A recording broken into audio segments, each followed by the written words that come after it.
Let's see how to remove someone from Facebook page admin.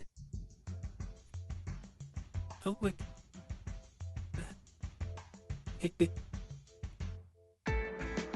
Now go to your Facebook page.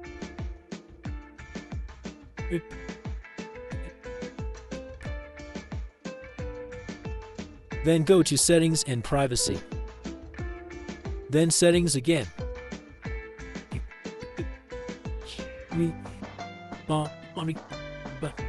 Then Page Setup.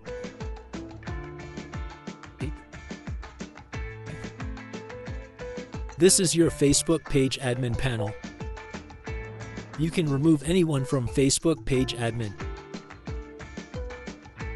Now select and remove any admin from your Facebook page.